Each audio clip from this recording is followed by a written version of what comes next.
अब छोलिया हो या लोबिया, सफेद चने या काले चने, सब कुछ मजेदार बने। एक और बड़ी खबर, ऑपरेशन सिंदूर पर बोले रक्षा मंत्री। सेना ने शौर्य और पराक्रम का परिचय दिया है। रावलपिंडी तक भारतीय सेना की धमक सुनी गई। सरहद पार भी आतंकी सुरक्षित नहीं। जिनके सिंदूर मिटे उनको इंसाफ मिला।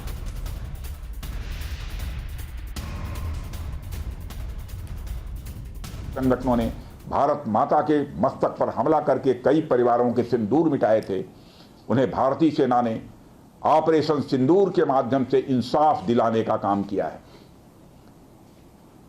और इसके लिए आज सारा देश भारतीय सेनाओं का अभिनंदन कर रहा है।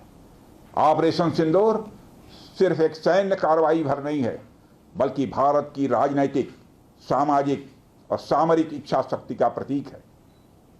यह ऑपरेशन आतंकवाद के खिलाफ भारत की दृढ़ इच्छा शक्ति का और सैन्य शक्ति की क्षमता और संकल्प शक्ति का भी प्रदर्शन है। हमने दिखाया है, भारत आतंकवाद के खिलाफ जब भी कोई कार्रवाई करेगा तो आतंकवादियों और उनके आकाओं के लिए सरहद पार की जमीन भी सुरक्षित नहीं रहेगी। भारतीय सेनाओं ने ऑपरेशन सिंदूर को पाकिस्तान में मौजूद आतंकी ढांचा ढहाने के उद्देश्य से लॉन्च किया था।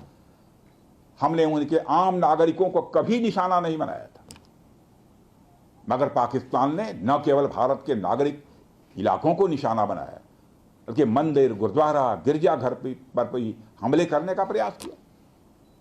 भारतीय सेना ने शौर्य और पराक्रम के साथ साथ संयम का भी परिचय देते हुए पाकिस्तान के अन्य ठिकानों पर भी प्रहार करके करारा जवाब दिया है।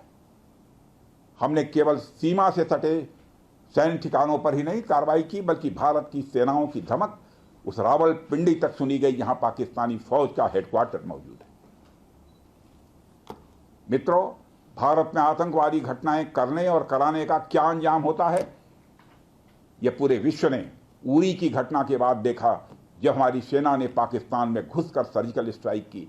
पुलवामा के बाद देखा, जब बालाकोट पर एयर स्ट्राइक की गई, और अब पहलगाम की घटना के बाद दुनिया देख रही है कि जब भारत ने पाकिस्तान के भीतर घुसकर मल्टीपल स्ट्राइक्स की हैं। आतंकवाद के खिलाफ जीरो टॉलरेंस की नीति पर चलते हुए हमारे यशस्वी प्रधानमंत्री श्री नरेंद्र मोदी ने स्पष्ट कर दिया है कि यह नया भारत है जो आतंक के खिलाफ सरहद के इस पार और उस पार दोनों तरफ प्रभावी कार्रवाई करेगा। यह हमारे प्रधानमंत्री जी ने स्पष्ट रूप से यह संदेश दे दिया है। अब छोलिया हो या लोबिया, सफेद चने या काले चने, सब कुछ मजेदार बने।